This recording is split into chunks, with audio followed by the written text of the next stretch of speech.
历经九生九世，我早已无所畏惧。 Ini hanya alur cerita.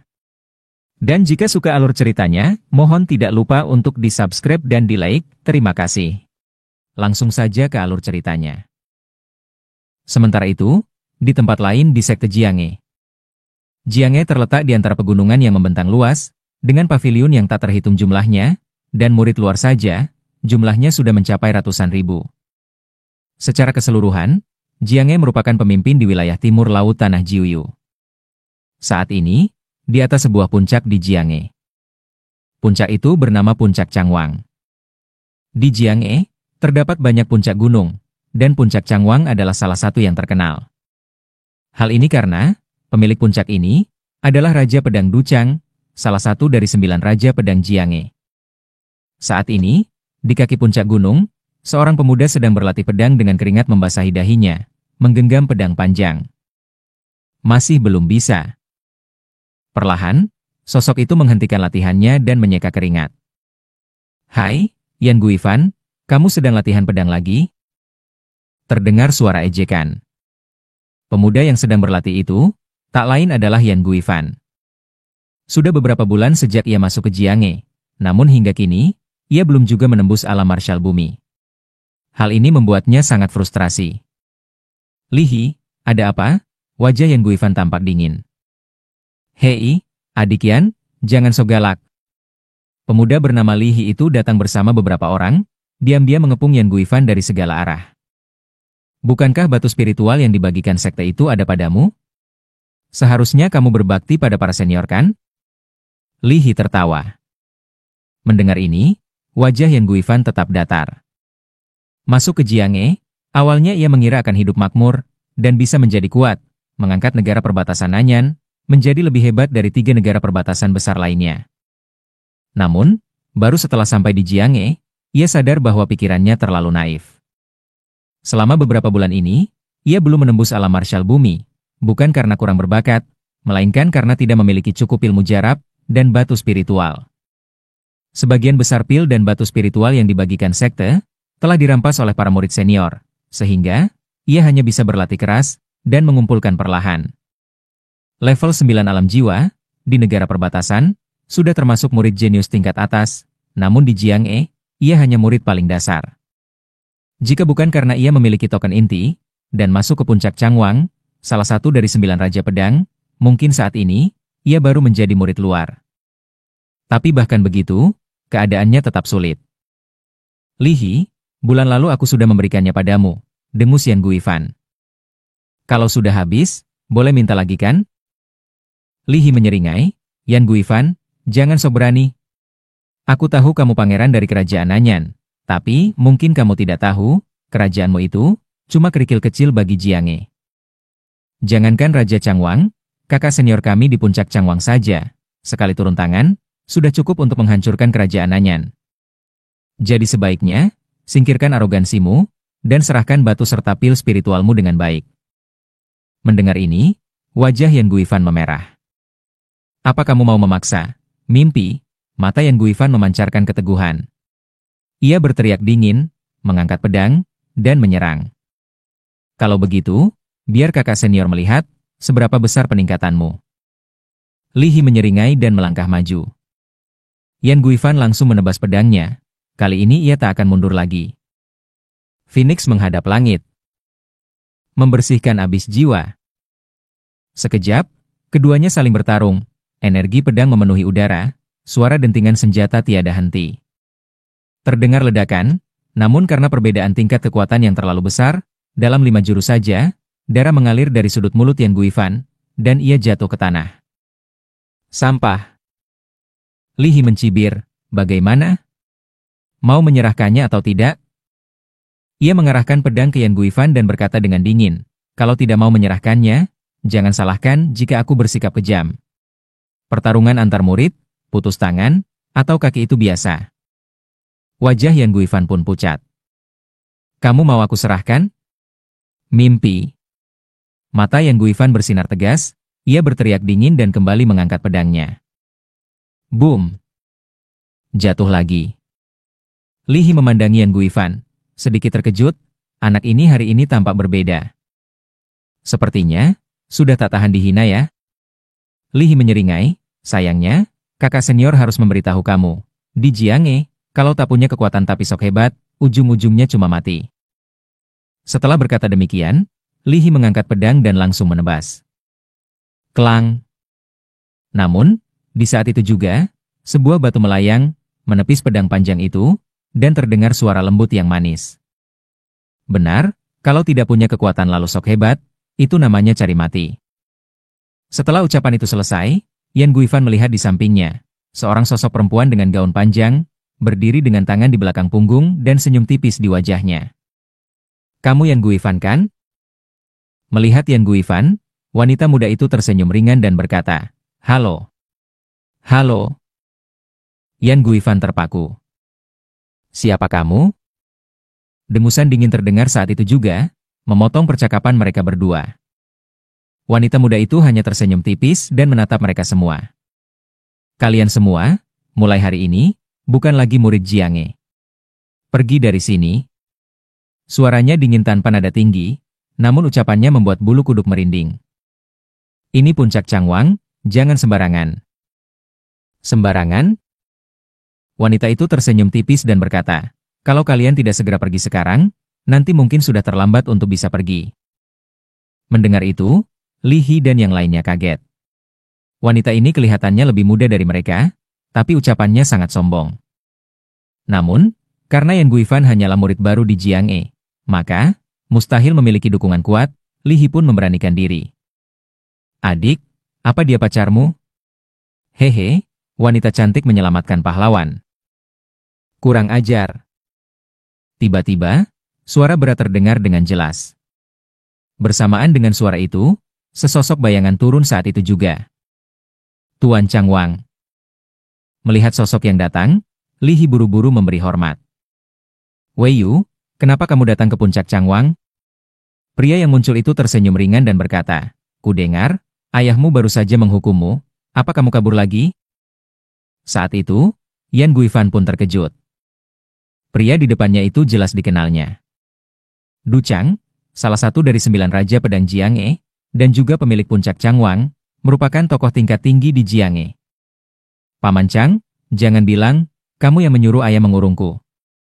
Lin Weiyu cemberut dan berkata, pasti Paman Chang yang memberitahu ayah, kalau aku kabur. Mendengar itu, Du Chang tertawa, tidak berkata lebih lanjut.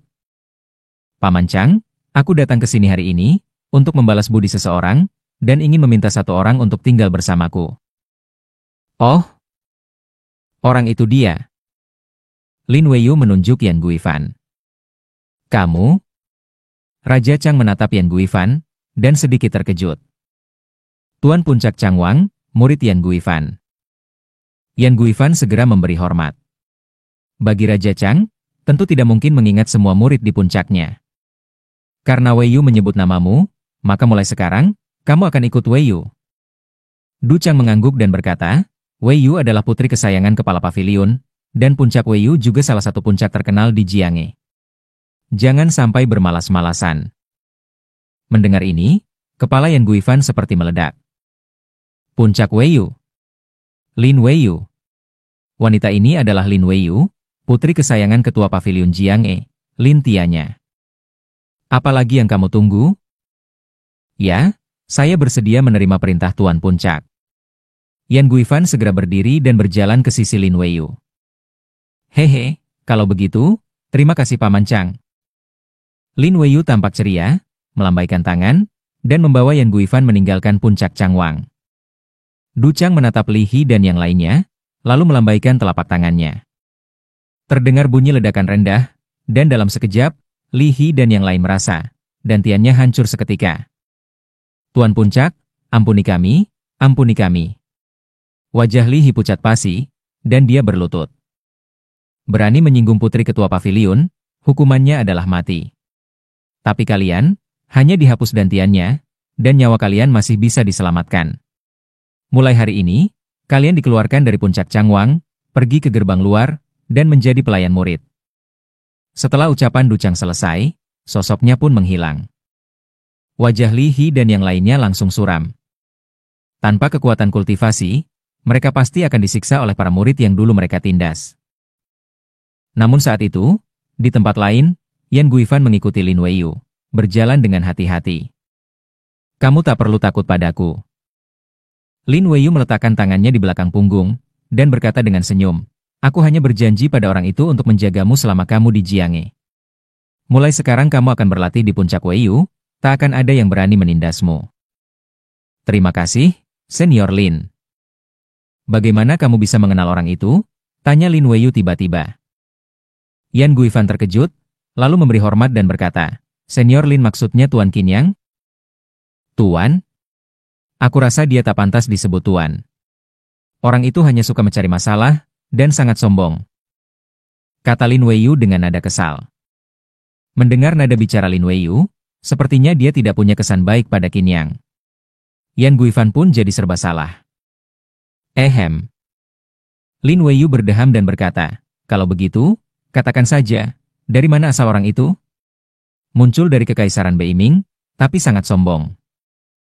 Itu? Yan Guifan memberi hormat dan berkata, Senior Lin, itu cerita yang panjang. Kalau begitu, mulai saja dari yang kamu tahu. Baik. Yan Guifan menarik napas, lalu berhati-hati memilih kata-katanya. Dia tidak tahu hubungan apa antara Lin Weiyu dan Qinyang, jadi ia terus merasa tegang, takut menyinggung Lin Weiyu. Omong kosong. Setelah mendengarkan, Lin Weiyu berkata, baru tingkat jiwa, berani menantang kerajaan Jingtian? Apa dia gila? Di tanah Jiuyu, pondasinya dalam dan kuat. Sekarang dia masuk ke sini, semua sekte tersembunyi memiliki kekuatan besar. Jika dia tetap sombong, dalam setahun mungkin dia akan mati. Mendengar ini, Yan Guifan hanya bisa tersenyum pahit. Orang seperti Qinyang, rendah hati? Mustahil. Bagi orang seperti dia, sudah bagus jika tidak mencari masalah. Tapi jika ada yang menantangnya, bahkan Raja Surga pun bisa dilawannya. Wilayah Timur Laut, Tanah Jiuyo. Wilayah ini merupakan lokasi sekte Jianghe. Di wilayah ini terdapat puluhan sekte tingkat 2, ratusan sekte tingkat 3, dan ratusan sekte kecil lainnya. Sekte Qingyun terletak di ujung paling timur tanah Jiuyo, berbatasan dengan pegunungan Jiuyo. Masih dalam wilayah Jianghe, dan di selatannya, merupakan wilayah kekuasaan sekte Neter. Sekte Qingyun adalah sekte kecil yang tidak populer di tanah Jiuyo, dengan kekuatan yang lemah. Sektenya dibangun di antara pegunungan yang disebut Pegunungan Qingyun. Saat ini, di luar gerbang Qingyun, dua murid penjaga berdiri setengah mengantuk. Gerbang besar yang megah itu tampak sederhana, bahkan bisa dibilang agak reot. Dan saat itu juga, dari kejauhan, tampak sekelompok 4 orang, dan 1 ekor sapi, perlahan mendekati gerbang gunung. Qinyang berjalan di depan, memandangi gerbang gunung setinggi 10 meter yang tampak seperti akan runtuh kapan saja, lalu menghela napas pelan. Sekte Qingyun, kami datang. Jian Xiaoming dan Shen Wenxuan juga menghela napas. Namun mereka sedikit tercengang saat melihat kondisi gerbang gunung itu. Gerbang yang reot, penjaga gerbang yang tampak kebingungan, dan bangunan yang suram. Batu di depan gerbang gunung bertuliskan, Sekte Qingyun. Namun jika dilihat lebih dekat, tulisan itu seolah bisa lenyap kapan saja bersama sejarah. Inikah Sekte Qingyun? Jian Xiaoming melompat ke sana kemari sambil berceloteh. Kakak, inikah Sekte Qingyun yang kamu maksud? Iya. Ini, apakah ini tidak terlalu rusak? Ini mungkin sekte terburuk yang pernah ada.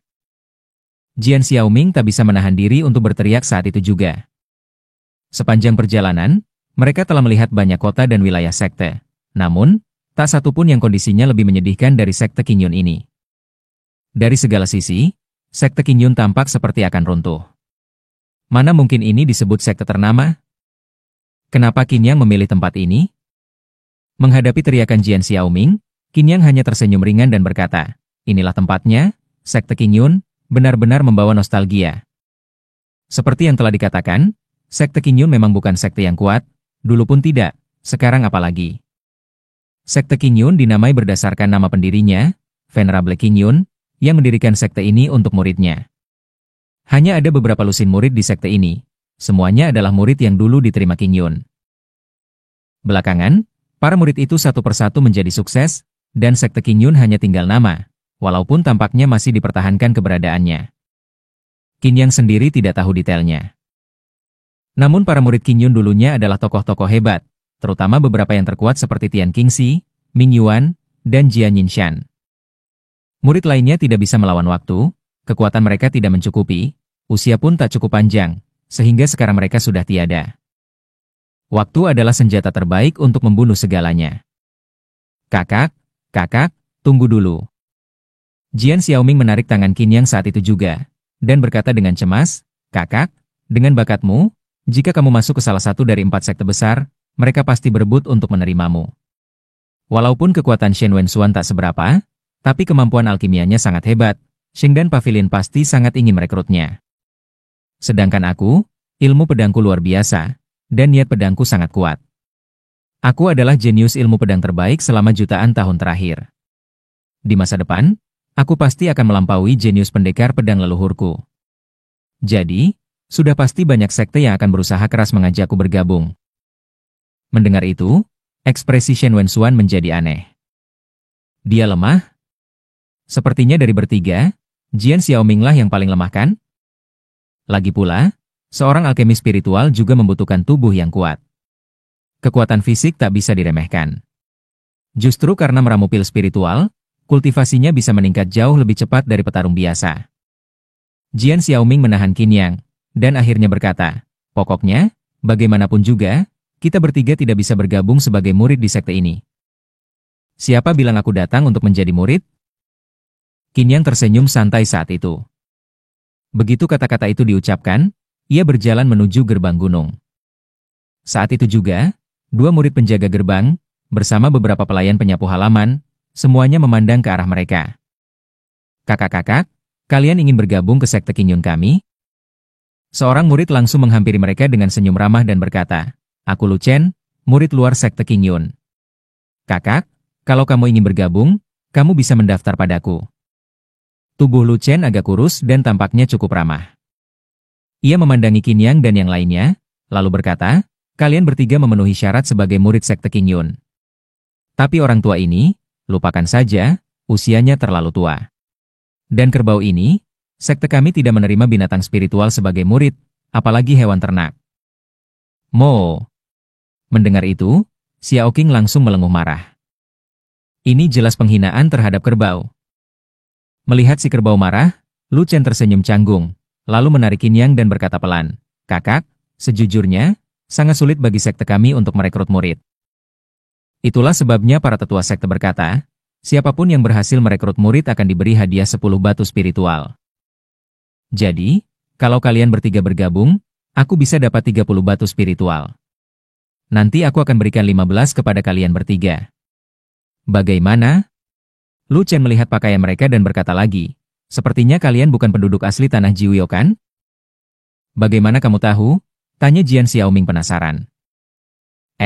Cuma menebak saja, jawab Lu Chen sambil tersenyum canggung, walau dalam hatinya terasa pahit. Kalau penduduk asli Jiuyo, siapa juga yang mau bergabung dengan sekte Qin Yun? Kalian harus tahu bahwa, 1 batu spiritual di tanah Jiuyo nilainya lebih besar dari 100 batu spiritual di negara-negara sekitarnya. Batu spiritual sangat berharga. 15 batu, masing-masing 5, cukup untuk hidup sebulan setelah masuk sekte.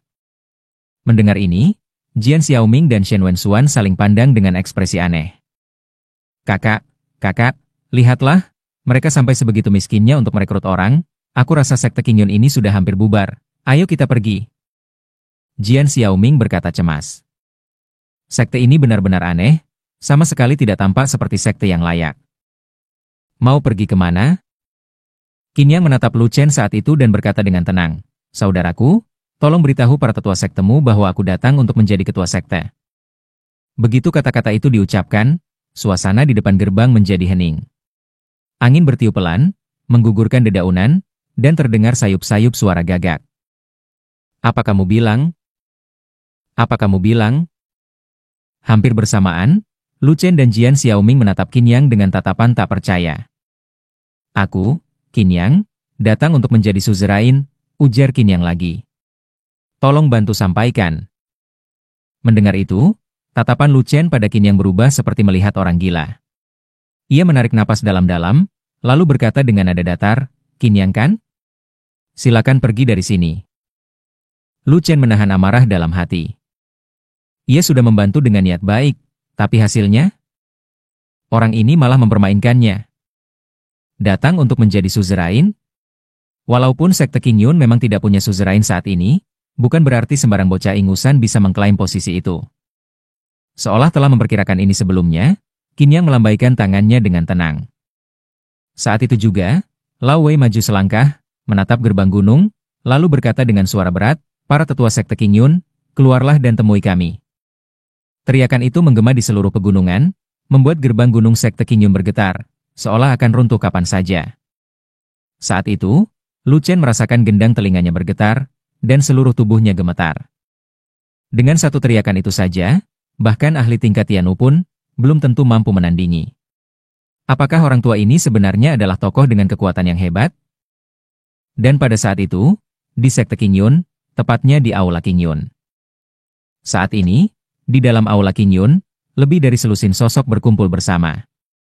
Di bagian atas, 5 sosok duduk dengan angkuh, memancarkan aura gelap, dan kuat dengan raut wajah yang tenang. Kelima orang ini adalah 5 tetua dari sekte Qingyun dan merupakan penguasa tertinggi di sekte tersebut. Sekte Qingyun telah lama tidak memiliki ketua sekte selama 100 tahun terakhir. Bukan karena tidak ada yang mampu, tetapi karena kekuasaan dipegang oleh kelima tetua tersebut. Tidak ada satupun dari mereka yang mau mengalah, sehingga posisi ketua sekte tetap kosong hingga sekarang. Saat ini, tetua pertama, Liang Zhao, yang duduk di tengah, menatap ke bawah dan perlahan membuka mulutnya. Belakangan ini, lebih dari selusin murid sekte melarikan diri.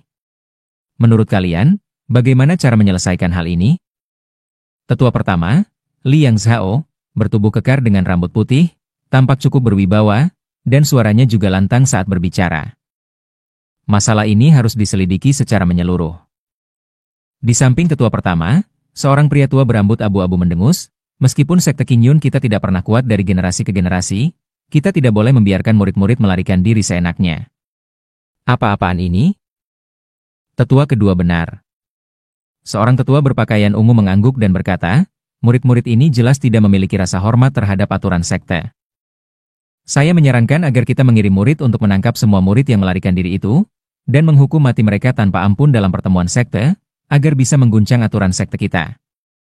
Tetua kedua, tetua ketiga, "Bukankah cara ini terlalu kejam?" ujar tetua pertama, Liang Zhao. "Kejam?" Mendengar ini, tetua kedua Huarong dan tetua ketiga Luqi menampilkan ekspresi tegas. Itu memang harus dilakukan. Kalau tidak, bagaimana mungkin murid sekte Qingyun akan gentar? Semua, tenanglah. Sebuah suara memotong diskusi ketiganya. Yang berbicara adalah tetua kelima, Liu Changhai. Kelima tetua sekte Qingyun memiliki kekuasaan absolut, sementara tetua lain, kepala aula, dan para diakon hanya bisa patuh. Murid-murid yang melarikan diri memang telah menyebabkan masalah besar bagi sekte Qingyun, dan ini juga bisa mengganggu ketenangan hati para murid. Liu Changhai kembali berkata, namun, membunuh tanpa solusi yang lebih mendasar, tidak akan menyelesaikan akar masalahnya. Oh? Tetua kedua Huarong mengerutkan dahi dan berkata, menurutmu bagaimana, Tetua Liu? Benar. Tetua ketiga Luqi juga berkata, apakah Tetua Liu memiliki solusi yang lebih baik? Mendengar ini, wajah Liu Changhai pun tampak agak canggung. Kebanyakan murid melarikan diri karena kondisi sekte yang sangat buruk. Sekte Qingyun telah mengalami kemunduran selama bertahun-tahun, dan sulit untuk bangkit kembali. Mana mungkin bisa berubah dalam semalam? Tiba-tiba, suasana di dalam aula kembali gaduh karena perdebatan. Seluruh aula tampak ramai, namun keramaian seperti itu justru menimbulkan kegelisahan. Semuanya, tenang. Liang Zhao kembali bersuara. Saat ini, itu bukan masalah terpenting. Masalah utama adalah sekte lilin naga kembali mengirim utusan. Begitu kalimat ini diucapkan, semua orang langsung diam. Sekte lilin naga. Mereka lagi. Tetua sekte Qingyun, keluarlah dan temui aku. Dan pada saat itu, terdengar teriakan keras dari arah gerbang sekte Qingyun. Suara ini menggema di seluruh sekte Qingyun dan membuat gendang telinga bergetar. Siapa itu? Wajah Liang Zhao langsung berubah, dan ia berdiri. Lapor. Dari luar aula utama, seorang murid berlari masuk dan memberi hormat, lalu berkata, "Para tetua, ada seorang pemuda di luar gerbang gunung," dan dia mengatakan. Apa katanya? Jangan bertele-tele. Tetua kedua tidak bisa menahan diri dan membentak. Pemuda itu mengatakan bahwa dia ingin menjadi ketua sekte Qingyun kita. Begitu kalimat ini terucap, semua orang gempar. Apakah dia dari sekte Lilin Naga? Liang Zhao segera bertanya dengan gugup. Bukan dari sekte Lilin Naga, pemuda itu mengaku berasal dari Kekaisaran Beiming. Kekaisaran Beiming? Su Fen, tetua keempat yang belum bersuara sejak tadi, kini membuka matanya dan berkata dengan suara berat, dua leluhur pendiri Kekaisaran Beiming, Lapis Lazuli dan Ming Yuan, adalah murid dari Venerable Qingyun, leluhur pertama sekte Qingyun kita. Sekte Qingyun kita memang telah jatuh, tapi Kekaisaran Beiming bahkan lebih parah. Siapa orang ini? Berani bertindak begitu lancang? Mendengar ini, semua orang mengangguk. Bagaimanapun juga, mari kita lihat langsung. Liang Zhao bersuara, dan para tetua lainnya mengangguk. Meski anak muda itu belum tentu hebat, tapi suara lantangnya jelas menunjukkan bahwa dia bukan orang biasa. Melihat tetua pertama pergi, tetua kedua dan ketiga saling berpandangan lalu ikut menyusul. Tetua kelima Liu Changhai menghela napas dan turut pergi. Hanya tetua keempat yang masih menyipitkan mata, lalu perlahan-lahan berdiri dan mengikuti. Melihat kelima tetua turun tangan, para kepala aula dan diakon lainnya pun mengikuti di belakang. Sekte Qingyun, di luar gerbang gunung. Di seluruh sekte Qingyun, terdapat sekitar 1.000 murid, sebagian besar berada di tingkat roda roh dan jiwa roh, dan hanya sedikit yang telah mencapai tingkat bela diri bumi. Saat ini, hampir semua murid berkumpul di depan gerbang gunung. Mereka pernah mendengar orang-orang pergi ke sekte lain untuk menimba ilmu, juga pernah mendengar orang datang untuk membalas dendam. Namun baru kali ini, mereka melihat ada yang datang ke pintu sekte, dan terus mengatakan ingin menjadi ketua sekte. Saat ini, kelima tetua berdiri tegak, menatap pemuda berbaju putih di depan mereka. Dan dia terus mengatakan ingin menjadi ketua sekte. Meskipun sekte Qingyun telah jatuh, bukan berarti sekte ini bisa diremehkan begitu saja. Siapa kamu?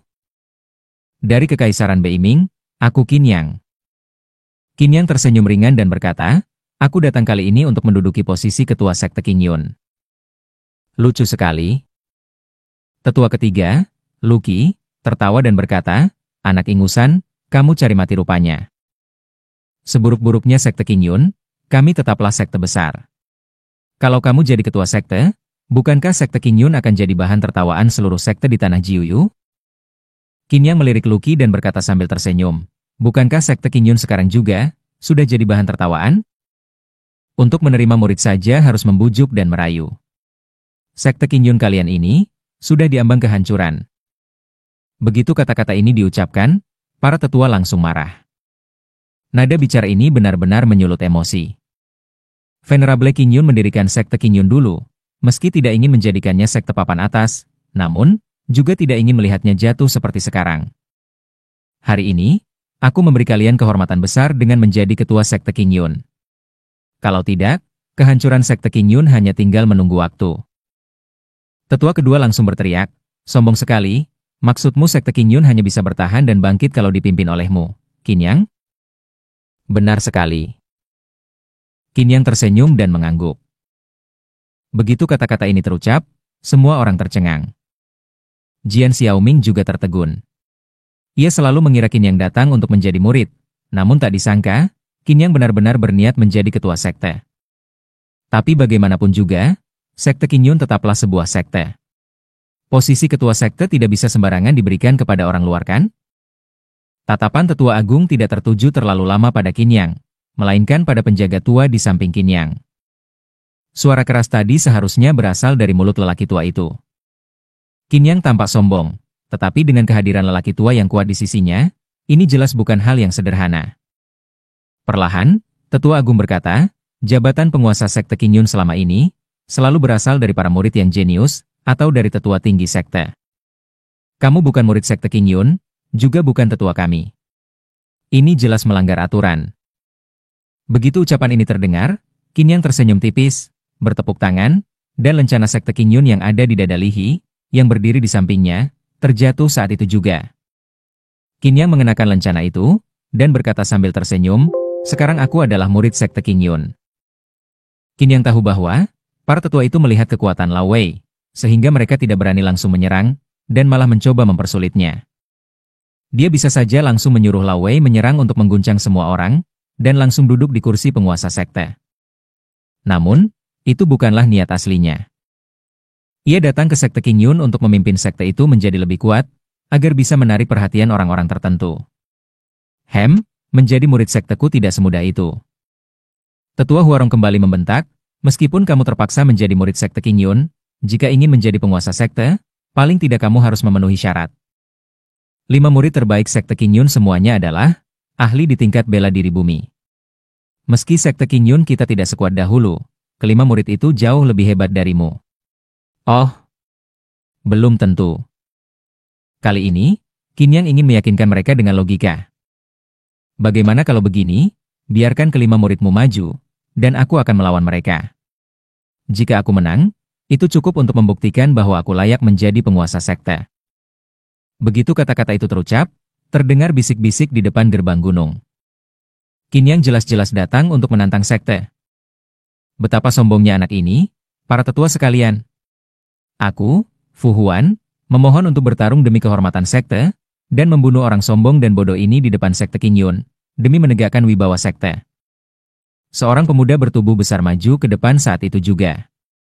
Ia melangkah keluar dari kerumunan, seluruh tubuhnya seperti menara besi, penuh tenaga dan wibawa. Itu kakak senior Fu Huan. Kakak senior Fu Huan sudah mencapai tingkat 2 ranah bela diri bumi, dan dia peringkat keempat dari 5 murid terbaik sekte Qing Yun. Benar, kakak senior Fu Huan harus mengajari bocah sombong itu pelajaran. Melihat pemuda itu, Qin Yang melirik sekilas, melambaikan tangan dan berkata, "Kamu terlalu lemah, 1 orang saja tidak cukup. 5 murid andalanmu, majulah bersama-sama." Begitu kata-kata itu keluar, semua orang terdiam. "Kamu tidak tahu langit dan bumi, biar aku, Fu Huan, yang memberimu pelajaran." Fu Huan begitu dipermalukan, tentu saja tak bisa menahan diri. Ia melangkah maju, mengangkat kedua tinjunya dan menghantamkan pukulan ke arah dahi Qin Yang. "Pergi." Qin Yang melangkah maju santai, menendang langsung ke arah lawan.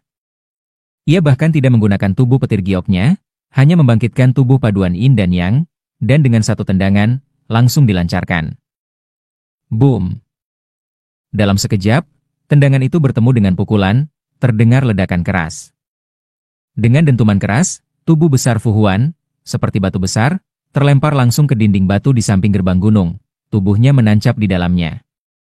Saat itu juga, semua orang terperangah. "Aku sudah bilang, kalian tak layak untuk ditonton." Qin Yang menepuk tangannya, lalu kembali menatap kerumunan, dan berkata tenang, "Mana 4 murid lainnya? Maju bersama." Kata-kata itu bergema, membuat banyak murid menggertakkan gigi karena marah. Namun, mereka tidak bisa berbuat apa-apa. Fu Huan, peringkat keempat dari 5 murid terbaik, ditendang hanya dengan 1 gerakan. Kalau mereka maju, itu akan lebih memalukan. Hanya 4 murid tersisa yang bisa membela kehormatan mereka. Sesaat, semua mata tertuju pada 4 murid yang tersisa. Untuk menghadapi orang sepertimu, tidak perlu 5 orang maju sekaligus. Sebuah suara datar terdengar pelan. Saat suara itu terdengar, satu sosok melangkah maju. Jubah biru muda, penampilan luar biasa, wajah tampan. Saat orang ini melangkah ke depan, para murid sekte Qing Yun langsung bersorak. Li Yifan, pemimpin 5 murid terbaik. Li Yifan adalah jenius kebanggaan sekte Qing Yun, tak hanya bertalenta dan kuat, tetapi juga sangat tampan. Bahkan karena Li Yifan, banyak murid perempuan yang tetap memilih bergabung dengan sekte Qing Yun, meskipun tahu sekte itu sedang merosot. Harus diakui bahwa pesona pribadi Li Yifan sangat kuat.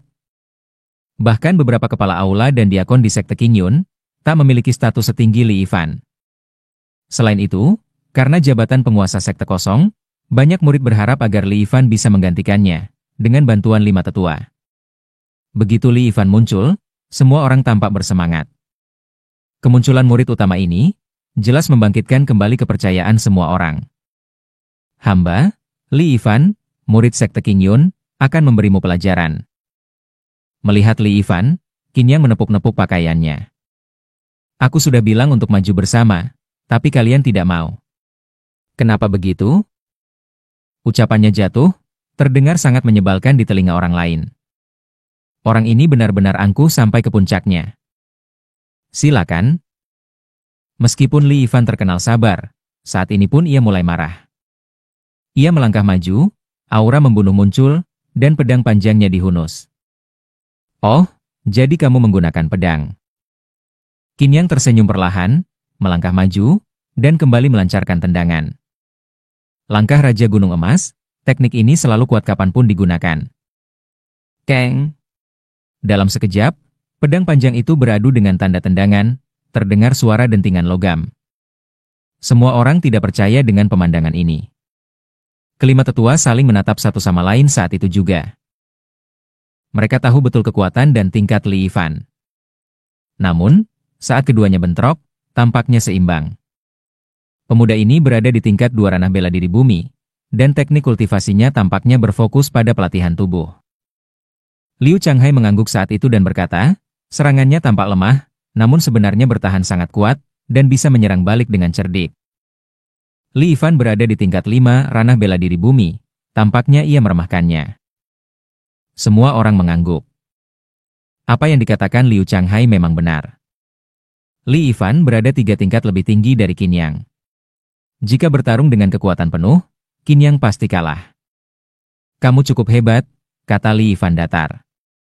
Tingkat 5 ranah bela diri bumi, pantas saja bisa menahan tendanganku. Saat itu juga, Qin Yang tersenyum ringan dan berkata, namun, itu baru satu tendangan. Setelah kata-kata itu diucapkan, Qin Yang langsung melangkah maju lagi. Li Yifan menggelengkan kepala, seolah enggan menjelaskan terlalu banyak pada Qin Yang. Ia mengangkat pedangnya, dan saat itu juga cahaya mulai memancar perlahan. Kesombongan Qin Yang memang menyebalkan, tetapi dalam pertarungan, ia memang punya kualifikasi untuk bersikap sombong. Namun, di hadapanku, kualifikasi seperti itu tak lagi berarti. 1 yuan 3 hari. Dalam sekejap, Li Yifan mengayunkan pedangnya. Pedang panjangnya memancarkan cahaya-cahaya terang. Bukan cahaya biasa, melainkan cahaya energi pedang yang murni berasal dari kekuatan spiritual. Cahaya pedang itu melonjak ke atas, lalu menghantam ke bawah, seperti kapal raksasa yang membelah langit, berniat membelah langit dan bumi. Pedang ini jauh lebih kuat daripada ilmu pedang biasa. Qin Yang cukup mengapresiasinya dalam hati. Pedang Li Yifan tampaknya sudah mulai menyentuh pemahaman akan niat dari pedang sejati. Anak ini memang berbakat, ia bisa dibina lebih lanjut. Teknik Xuantian Sword, salah satu dari 4 jurus spiritual agung yang ditinggalkan oleh Qin Yun, kamu sudah sedikit memahaminya, tidak buruk. Begitu Qin Yang mengucapkan itu, ekspresi kelima tetua, Li Yang Zhao, Huarong, Lu Qi, Su Fen, dan Liu Changhai, berubah. Mereka sangat terkejut. Venerable Qin Yun adalah pendiri sekte Qin Yun, dan teori tentang 4 jurus spiritual agung, merupakan rahasia besar sekte. Selain para pewaris resmi, tak ada yang mengetahuinya. Tapi Qin Yang mengucapkannya seolah sudah sangat akrab. Siapa sebenarnya anak ini? Namun, semua itu tidak ada gunanya. Begitu kata-kata Qin Yang berakhir, ia maju selangkah dan mengayunkan telapak tangannya. Cahaya busur petir, tebasan cahaya busur. Dalam sekejap, cahaya keemasan samar menyelimuti tubuh Qin Yang. Sebuah cahaya murni, mirip kilau batu giok, mulai terpancar saat itu juga. Aura berbeda ini langsung membuat semua orang merasakan tekanan luar biasa. Tubuh giok petir yang dikuasai Qin Yang memang ditempa oleh petir. Bahkan petir spiritual yang paling dasar pun sangat sulit dikendalikan. Kekuatan atribut petir dikenal sebagai yang paling ganas dan penuh wibawa. Para pejuang biasa jarang sekali memiliki aura sekuat dan segarang ini. Sedikit saja keliru, kekuatan itu bisa berbalik menyerang diri sendiri dengan dahsyat. Anak ini ternyata melatih aura atribut petir. Kalah. Gelombang udara berbentuk busur menyebar cepat, suara letupan terdengar, dan cahaya pedang Li Yifan langsung hancur. Dalam sekejap, terdengar dentuman keras. Seluruh tubuh Li Yifan terpental jauh, kekuatan spiritualnya langsung melemah. Auranya pun menjadi sangat rapuh. Sekali serang, langsung kalah. Dalam sekejap, suasana menjadi hening. Qin Yang menepuk-nepukkan tangannya dan berkata dengan ringan, "Sudah aku bilang, sebaiknya 5 murid utama langsung maju semua. Dengan begitu aku bisa bertarung lebih serius. Kalau tidak, mereka hanya akan datang untuk mati." Kali ini, tak ada satupun yang membantah. Dengan kekuatan hanya pada level kedua alam bela diri bumi, menghadapi lawan yang setara atau bahkan di atasnya, Qin Yang telah membuktikan kekuatannya. Anak ini benar-benar menakutkan. Tampaknya, 5 murid utama bukan tandinganku, Qin Yang. Jika demikian, aku seharusnya menjadi murid nomor 1 sekte Qin Yun sekarang. Qin Yang berkata pelan, dengan begitu, sekarang, aku ingin bersaing untuk merebut posisi ketua sekte. Begitu kata-kata ini keluar, kelima tetua hanya terdiam. Itu tidak bisa.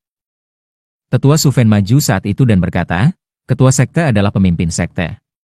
Kalau kamu ingin mendudukinya, tidak semudah itu. Kami, 5 tetua, memiliki kedudukan tinggi dan kuasa besar.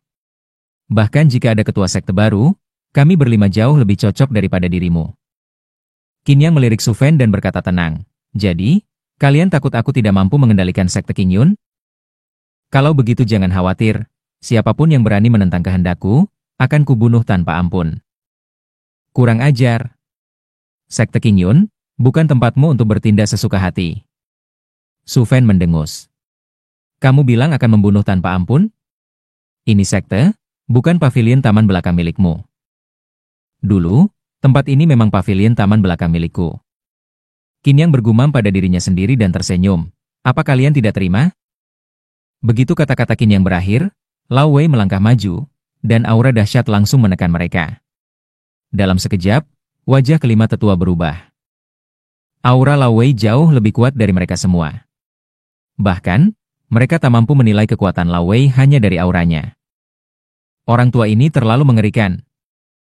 Lao Wei, kamu sedang apa? Qin Yang menepuk tangannya saat itu dan berkata, kita datang untuk meyakinkan orang dengan logika, bukan untuk membantai orang. Yang kuinginkan adalah menjadi pemimpin sekte Qin Yun, bukan mayat pemimpin sekte. Baik. Penjaga tua itu memberi hormat dan mundur. Qin Yang kembali menatap mereka. Katakan, apa syarat yang harus kupenuhi agar kalian bersedia menerimaku sebagai ketua sekte? Begitu kata-kata ini diucapkan, kelima tetua terlihat ragu. Qin Yang jelas ingin merebut posisi ketua sekte. Kekuatannya cukup kuat, dan orang tua di sampingnya bahkan lebih menakutkan. Ancaman seperti ini bahkan lebih besar daripada ancaman dari sekte Lilin Naga. Perlahan, tetua kedua Huarong seperti memikirkan sesuatu. Matanya berbinar, ia menatap keempat tetua lain dan berbisik. Perlahan, kelimanya tampak memahami sesuatu, dan semuanya mengangguk. Baiklah. Huarong menatap Qin Yang dan berkata, kalau kamu benar-benar ingin menjadi ketua sekte Qin Yun, itu bukan hal yang mustahil. Meskipun sekte Qin Yun sudah tidak seperti dulu, tetapi kami punya warisan panjang. Sejak sekte Qin Yun didirikan, ada satu legenda yang sudah beredar selama puluhan ribu tahun. Huarong tersenyum dan berkata, di puncak Xuanchen, di belakang Aula Agung Qin Yun, konon terdapat sebuah istana, tempat leluhur kami, dan Kaisar Jiuyo pernah duduk berdiskusi tentang Tao. Di sana, leluhur kami menyembah Kaisar Jiuyo sebagai guru, menerima ajarannya, dan akhirnya menjadi seorang yang sangat terhormat di tanah Jiuyo. Konon, saat Kaisar Jiuyo berdiskusi Tao di sana, seekor kura-kura batu di sisi aula mendapat pencerahan, dan menjadi makhluk hidup. Kura-kura batu itu merasa berterima kasih atas budi baik Kaisar Jiuyo, dan memilih untuk tinggal di sekte Qin Yun. Hanya saja, para penerus kami tak tahu cara membangkitkannya. Sekte Qin Yun pernah menyatakan bahwa, jika suatu hari seseorang bisa membangkitkan kura-kura batu itu, maka sekte Qin Yun harus tunduk sepenuhnya pada orang tersebut, bahkan jika sekte ini harus hancur sekalipun. Jika kamu bisa membangkitkan kura-kura batu itu, sekte Qin Yun akan mengangkatmu sebagai ketua sekte, dan kami tak berani melanggar ajaran leluhur kami. Begitu kata-kata ini keluar, para murid di sekitar pun terkejut. Ternyata sekte Qin Yun punya legenda seperti itu? Jian Xiaoming langsung melompat dan berteriak, apa-apaan ini? Apa-apaan ini? Kura-kura batu bisa hidup dan menjadi roh? Kenapa kalian tidak bilang sekalian, kalau Kaisar Jiuyo bisa jadi dewa air cuma gara-gara pipis di tanah? Bu. Sebelum Jian Xiaoming selesai bicara, Qin Yang sudah mengetuk kepalanya. Jangan bicara sembarangan. Kakak, mereka omong kosong, ujar Jian Xiaoming dengan marah. Kura-kura batu bisa hidup, itu tidak masuk akal. Ini terlalu mistis. Qin Yang tak banyak bicara. Ia maju selangkah, menatap kelima tetua, dan tersenyum. Kalau begitu, antar aku ke sana. Saudaraku, jangan gegabah. Jian Xiaoming segera menarik Qin Yang dan berkata dengan cemas, ini hanya rumor omong kosong, mereka sendiri pun tidak yakin apakah benar-benar ada kura-kura batu itu. Ucapan adik kecil ini keliru. Sesepuh Liu Changhai juga berkata pada saat itu, bagi orang luar, kebanyakan memang mengira kami hanya menyebarkan rumor. Namun, kami, Sekte Qingyun, yakin bahwa ini bukanlah rumor, melainkan kenyataan. Benarkah? Jian Xiaoming mendengus dan berkata, kalau memang benar, mengapa kalian tidak membukanya sendiri? Begitu kata-kata ini keluar, kelima sesepuh pun tampak malu. Bukan karena mereka tidak ingin membangunkan kura-kura batu itu, melainkan para pemimpin Sekte Qingyun dari generasi ke generasi, telah mencoba berbagai cara, namun tak satu pun berhasil membangunkannya. Namun, leluhur mereka meninggalkan wasiat yang menyatakan bahwa kura-kura itu harus dibangunkan. Lihat, bukankah itu sudah jelas? Sesepuh ketiga, Luqi, kembali berkata, kalau tidak mau, silakan pergi sekarang. Kami tidak memaksamu. Namun, jika kalian ingin menggunakan kekerasan untuk memaksa Sekte Qingyun tunduk, maka ketahuilah bahwa Sekte Qingyun kami tidak semudah itu untuk dipermainkan. Saudaraku, kita pergi saja. Jian Xiaoming berkata dengan tegas, seorang ketua sekte yang bahkan mungkin tidak sebanding dengan murid dalam dari keempat sekte besar. Bakat dan kekuatan saudaraku, bahkan di antara keempat sekte besar pun, pasti akan menjadi murid inti. Semua sesepuh akan berlomba-lomba mendekatinya, jadi mengapa harus peduli dengan posisi ketua sekte ini? Kalau tidak mau, tinggalkan saja tempat ini. Mengapa harus mengejek Sekte Qingyun kami? Liang Zhao mengibaskan lengan bajunya, menandakan amarahnya telah bangkit. Aku bersedia. Saat itu juga, Qin Yang tersenyum tipis dan berkata, silakan para sesepuh menunjukkan jalan. Mendengar ucapan itu, Jian Xiaoming pun terkejut, dan kelima sesepuh tampak terkejut. Apa maksud Qin Yang? Baiklah. Su Fan mengangguk pada saat itu. Karena sudah dikatakan demikian, akan sangat memalukan jika menarik diri sekarang. Tapi sepakati dulu. Su Fan berkata lagi, jika kamu berhasil membukanya, Sekte Qingyun kami akan menepati janji dan menjadikanmu ketua sekte kami. Namun, jika kamu tidak bisa membangunkan kura-kura itu, kami harap kamu tidak membuat masalah di Sekte Qingyun. Saat itu, kita tidak ada hubungan lagi. Qin Yang memandang mereka dan kembali berkata, tidak masalah. Rombongan itu pun segera berangkat. Banyak murid yang disuruh bubar. 5 sesepuh, bersama 5 murid, serta Qin Yang dan yang lainnya, berjalan menuju puncak Xuanchen. Puncak Xuanchen selalu menjadi tanah suci Sekte Qingyun. Meski Sekte Qingyun telah merosot dan nyaris punah, namun masih bertahan hingga kini, tetap merupakan sebuah sekte. Ada kegigihan yang masih melekat di dalamnya. Saat melintasi pegunungan Sekte Qingyun, Qin Yang menghela napas dalam-dalam beberapa kali. Jian Xiaoming masih saja mengomel, terus berbicara dan mengeluh. Lao Wei menoleh ke sekitar, ekspresinya untuk pertama kalinya berubah. Qin Yang memandang sekeliling, dan berkata tenang, Sekte Qingyun, yang terletak di Gunung Qingyun, memiliki 99 jalur utama dan ribuan jalur kecil. Begitu banyak pavilion, dan puncak kosong yang terbuang sia-sia. Kelima sesepuh yang mendengar hal itu tidak bisa berkata apa-apa. Dulu, Sekte Qingyun pernah mengalami masa kejayaan. Pada saat itu, Kaisar Jiuyo menghilang, dan sesepuh Qingyun pun lenyap, namun ia meninggalkan puluhan murid yang kemudian bersatu dan memperkuat Qingyun. Sekte Qingyun pun mencapai puncak kejayaannya. Di tanah Jiuyo ini, meskipun tidak sekuat keempat sekte besar, namun tetap merupakan sekte tingkat atas yang stabil. Namun, kejayaan tak selamanya abadi.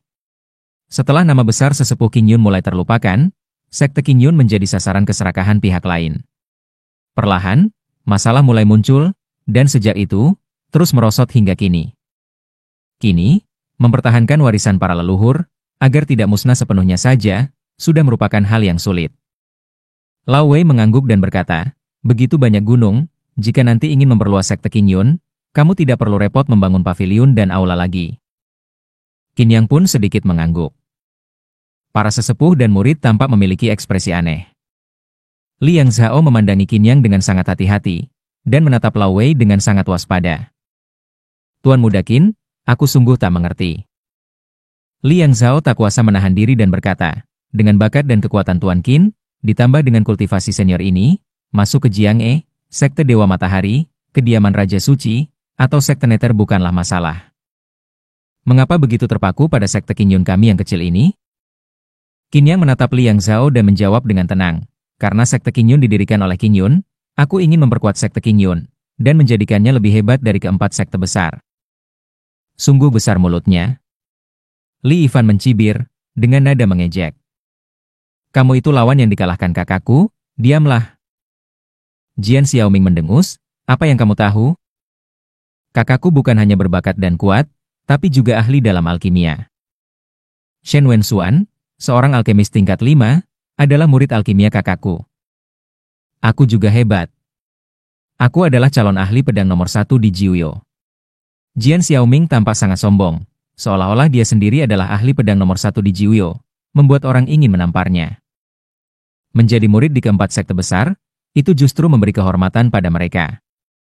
Jian Xiaoming terus bicara, kakakku akan menjadi ketua sekte kalian, dan memimpin sekte Qin Yun dari keterpurukan menuju kejayaan, menjadi sekte nomor 1 di Jiuyo. Itulah yang bisa ia lakukan. Kelima murid pun menatap Jian Xiaoming, orang ini terlalu cerewet. Para sesepuh memandangi Qin Yang dengan pandangan heran. Mereka benar-benar tidak tahu apa yang dipikirkan Qin Yang.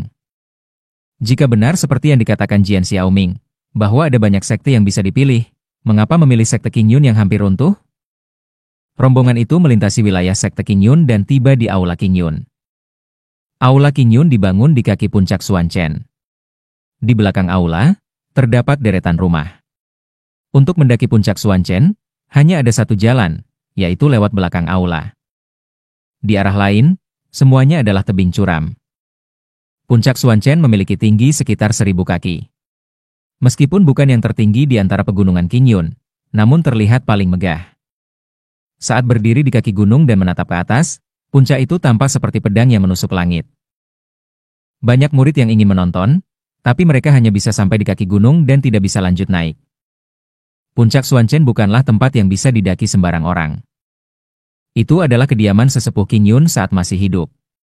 Selain ketua sekte sebelumnya, hanya sesepuh dan murid berstatus tinggi yang boleh memasukinya. Saat ini, banyak murid berhenti di bawah, dan 5 sesepuh, bersama 5 murid, membawa Qin Yang dan lainnya mendaki gunung. Di puncak gunung, terdapat sebuah panggung besar. Di sekitar panggung, terdapat istana dan bangunan yang tampak sederhana dan kuno. Meski tidak ada yang tinggal di sana, terlihat bahwa tempat itu dibersihkan sepanjang tahun, sehingga tampak bersih dan tenang. Melihat pemandangan itu, Qin Yang perlahan mengangguk. Di atas panggung, suasananya agak dingin. Di pintu masuk, di sisi kiri, sebuah gazebo muncul di depan semua orang. Gazebo itu cukup usang, seolah-olah hampir runtuh, dan di samping pagar gazebo itu, berdiri sebuah patung batu dengan tenang. Apakah ini kura-kura batu itu? Jian Xiaoming memandangi kura-kura batu itu saat ini, dan mengecap bibirnya. Kura-kura batu ini pada dasarnya adalah benda mati. Bagaimana mungkin bisa hidup kembali? Liang Zhao memandang Qin Yang, menyatukan tangan dan berkata, Tuan Muda Qin, jika Anda bisa membangunkan kura-kura batu ini, kami, sekte Qin Yun, akan menepati janji kami. Baiklah. Dengan tangan di belakang punggung, Qin Yang berjalan ke bawah gazebo dan duduk. Saat ini, Jian Xiaoming melangkah mendekati kura-kura batu itu, menyentuh kepala halus kura-kura itu, dan tidak bisa tidak berkata, kalau kura-kura batu ini jadi roh, itu benar-benar aneh. Dia tidak tahu mengapa Qin Yang begitu yakin.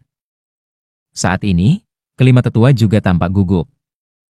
Kura-kura batu melambangkan pelindung sekte Qin Yun, dan para leluhur mengatakan bahwa, kebangkitan kura-kura batu adalah jalan menuju kemakmuran sekte Qin Yun. Jika Qin Yang benar-benar bisa melakukannya, mungkin pemuda ini akan menjadi awal dari kejayaan besar sekte Qin Yun. Qin Yang terlihat duduk di dalam gazebo tanpa melakukan gerakan apapun dalam waktu yang lama. Orang-orang di sekitarnya pun menunggu dengan sabar. Namun, seiring berjalannya waktu, semua orang mulai kehilangan kesabaran. Apakah ini akan berhasil? Apa anak ini sedang mempermainkan kita? Aku rasa dia hanya bercanda dengan kita. Beberapa tetua dan murid tak tahan untuk mulai bergumam. Diam. Lao Wei menatap ke atas saat ini, membuka matanya, dan berkata dengan tenang, tunggu saja dengan sabar. Begitu kata-kata itu keluar, semua orang langsung terdiam dan tidak berkata apa-apa lagi. Mereka tidak ingin menantang tekanan dari Lao Wei. Qin Yang duduk di bangku batu, memandang meja batu di depannya, dan perlahan-lahan membelainya dengan tangannya. Sudah berapa tahun? Sentuhan kesedihan, sentuhan kerinduan. Gui tua, mungkin kamu sudah melupakanku? Dengan ringan mengetuk meja batu menggunakan jarinya, saat itu juga, sebuah papan catur muncul di atas meja, biji-biji catur hitam dan putih, sedang bertarung seimbang. Suantian, Ming Yue, emas, zirah, langkah kura-kura. Qin Yang tampak seperti sedang berbicara pada dirinya sendiri, dengan ekspresi sedikit linglung. Dan papan catur itu, kini menjadi semakin jelas. Tiba-tiba, tubuh Qin Yang tetap diam di tempat, tetapi di dalam benaknya, muncul pemandangan lain. Di atas papan catur raksasa, dua sosok perlahan berdiri. Qin Yang mengenakan jubah putih, dengan tangan di belakang punggung, tanpa berkata sepatah kata pun. Di hadapannya, seorang lelaki tua perlahan bangkit, seolah baru terbangun dari tidur panjang. Membuka matanya dan memandang sosok di depannya, lelaki tua itu tiba-tiba gemetar. Kamu seharusnya tahu siapa aku, kata Qin Yang dengan perlahan. Tahu. Dengan suara plop, lelaki tua itu berlutut ke tanah, bersujud, dan berkata, hamba tua ini memberi hormat kepada Yang Mulia Kaisar. Bukankah aku sudah bilang, untuk tidak menyebut dirimu hamba tua? Tidak, tidak, tidak. Lelaki tua itu menyatukan tangannya dan berkata, jika bukan karena Yang Mulia Kaisar, aku sudah lama menjadi debu, dan para murid serta cucu muridku, sudah menghadapi kehancuran. Mendengar ini, Qin Yang tidak berkata apa-apa. Sekarang aku telah kembali. Qin Yang berkata lagi, jadi, segalanya akan berubah. Awalnya aku tidak ingin membangunkanmu, tapi karena dulu aku menyegel jiwamu ke dalam tubuh kura-kura emas Zira Xuanming, agar kamu bisa tetap hidup, mungkin sekarang, aku harus membangunkanmu juga. Bagaimanapun, aku berpikir untuk memuliakan kembali sekte King Yun. Jika murid-muridmu tidak sadar, mereka mungkin akan menyinggungku, dan saat aku membantai mereka, kamu pasti akan sedih. Begitu kata-kata ini keluar, lelaki tua itu gemetar, dan buru-buru berkata, Yang Mulia Kaisar bijak dan tegas. Jika mereka berani menentang Yang Mulia, tidak perlu Anda yang turun tangan, hamba tua ini akan membunuh para hewan durhaka itu. Tidur puluhan ribu tahun, kamu masih seganas itu? Qin Yang tersenyum tipis dan berkata, aku hanya berjaga-jaga. Bagaimanapun, murid-muridmu tidak tahu apa-apa. Aku khawatir mereka terbiasa arogan dan membuatku kesal. Tidak, tidak, jangan khawatir, Yang Mulia. Jika mereka seperti itu, aku pasti akan membunuh mereka. Baiklah. Qin Yang berkata lagi, sekarang kamu sudah terbangun, ayo kita kembali. Meskipun dulu aku menempatkan jiwamu dalam tubuh kura-kura emas Zira Xuanming, itu karena aku belum memiliki rencana sempurna untuk menyelamatkan hidupmu. Yang Mulia sungguh sopan, hamba sangat berterima kasih. Jika bukan karena Yang Mulia yang menyegel benda di bawah sekteku sudah lama lenyap. Kini sekte ini masih bertahan dan makmur, semua berkat bantuan Yang Mulia. Hamba ini beruntung bisa tetap hidup. Mendengar ini, Qin Yang melambaikan tangan, memberi isyarat agar lelaki tua itu berdiri. Namun lelaki tua itu tetap berlutut di tanah dan tidak bergerak. Sekarang kamu sudah terbangun, bantu aku untuk sementara. Biarkan mereka tetap mengira kamu hanya kura-kura dan pelindung sekte King Yun. Hamba tua ini mengerti. Qin Yang berdiri di tengah papan catur dan menghela napas. Saat ini, Qin Yang sedang duduk di gazebo, menutup matanya, seolah-olah ia sedang tertidur. Jian Xiaoming mulai tidak sabar. Jian Xiaoming duduk di atas kura-kura batu itu, menjepit kepala kura-kura dengan kakinya, dan tidak bisa menahan diri untuk menepuk-nepuk kepalanya. Kura-kura batu, kamu hanya batu. Beritahu aku bagaimana mungkin kamu bisa hidup kembali. Kakakku ini terlalu lugu kan? Siapa yang menyentuh kepalaku? Tiba-tiba, sebuah suara tua terdengar perlahan, dan plop, seketika itu juga, Jian Xiaoming jatuh ke tanah dengan pantat lebih dulu. Matanya terbelalak menatap kura-kura batu yang tadi ia duduki. Dia benar-benar hidup. Jian Xiaoming terjatuh ke tanah saat itu juga. Ia memandangi kura-kura tua itu dengan jari-jari yang gemetar. Kamu benar-benar hidup? Pada saat itu, lapisan kapur di permukaan kura-kura tua itu mengelupas, memperlihatkan tempurung kura-kura berwarna emas kehitaman. Matanya yang tadinya kosong dan mati mulai bersinar, tampak dalam dan penuh kehidupan. Liang Zhao dan yang lainnya benar-benar tercengang saat itu. Selama beberapa generasi, para leluhur mereka telah berusaha sekuat tenaga dengan berbagai cara, baik dengan kekerasan maupun cara lembut, namun tak sekalipun berhasil mengelupas lapisan kulit dari kura-kura batu itu. Namun Qinyang, hanya dengan duduk santai di pavilion, mampu membangunkan kura-kura tua itu? Hidup ini benar-benar seperti panggung sandiwara. Kelima tetua besar tak kuasa menahan rasa ingin menangis, namun air mata pun tak mampu mengalir. Jian Xiaoming benar-benar syok. Ia hanya bisa duduk di tanah, gemetar tanpa berani berkata apapun. Kura-kura batu itu hidup kembali, dan berubah menjadi kura-kura emas. Ini sungguh mengejutkan. Siapa yang membangunkanku? Ada urusan apa? Pada saat itu, kura-kura tua itu kembali mengeluarkan suara dengan bahasa manusia. Suaranya tua dan menyeramkan. Dewa kura-kura. Liang Zhao segera berlutut, menundukkan kepala dan berkata, sekarang sekte Qingyun kami sedang berada dalam kesulitan. Para murid kami hampir tak sanggup bertahan lagi. Sekte Zulong, yang bersekutu dengan sekte Fei Hong, memaksa kami untuk tunduk. Jika kami menolak, mereka mengancam akan menghancurkan pondasi kami. Maka dari itu, kami memohon petunjuk dari Dewa Kura-Kura, demi melindungi sekte Qingyun agar tidak hancur. Beberapa tetua dan murid lainnya turut berlutut, menundukkan kepala mereka. Kura-kura tua itu menyipitkan matanya, tubuhnya yang berat merangkak dengan susah payah, lalu menatap kerumunan itu dan berkata perlahan, leluhur kalian telah memberi kesempatan, apakah kalian tidak melihatnya? Memberi kesempatan? Beberapa tetua saling berpandangan bingung. Tiba-tiba, mata Liang Zhao tertuju pada Qinyang yang berada di pavilion. Apakah yang dimaksud dengan kesempatan oleh Dewa Kura-Kura itu adalah Qinyang? Liang Zhao tampak berpikir. Kekalahan sekte Qingyun sudah sangat parah dan nyaris tak bisa diselamatkan. Qinyang muncul justru pada saat yang genting ini. Jika dikatakan bahwa Qinyang punya niat tertentu, Liang Zhao tak bisa membayangkannya. Untuk merebut kekacauan sekte Qingyun? Jelas tidak masuk akal. Hari ini, Qinyang datang dan Dewa Kura-Kura terbangun. Padahal mereka telah mencoba ribuan cara tanpa hasil, namun Qinyang hanya duduk dan bermain catur, bahkan sempat tertidur, dan Dewa Kura-Kura pun bangkit. Pasti ada sesuatu yang mereka tidak ketahui. Hormat kepada Tuan Sekte. Akhirnya, Liang Zhao berlutut, menundukkan kepala kepada Qinyang. Qinyang telah membuktikan segalanya melalui tindakannya. Ia berhasil membangunkan Dewa Kura-Kura. Mereka tidak memiliki alasan lagi untuk membantah Qinyang. Terlebih, kata-kata dari Dewa Kura-Kura mengandung makna yang dalam. Saat ini, siapa lagi yang bisa dimaksudkan oleh Dewa Kura-Kura selain Qinyang? Tetua Huarong, Lu Qi, Su Fen, dan Liu Changhai pun turut bersujud satu persatu. Segalanya tampaknya telah menjadi kenyataan yang tak bisa diubah. Pada saat itu, Qinyang perlahan membuka matanya dan menatap kelima tetua itu.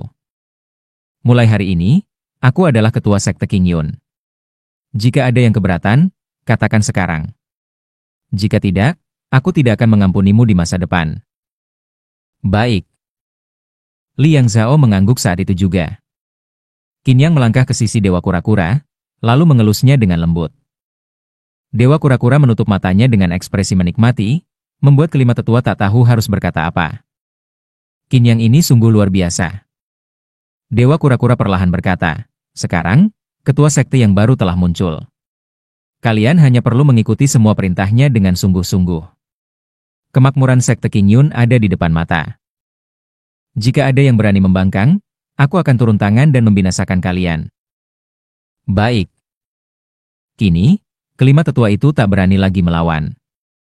Qinyang memandang kelima orang itu dan berkata, kumpulkan seluruh murid. Aku akan mengumumkan bahwa ketua sekte saat ini adalah aku, Qinyang. Terima kasih sudah menonton videonya. Dan sampai jumpa di episode berikutnya.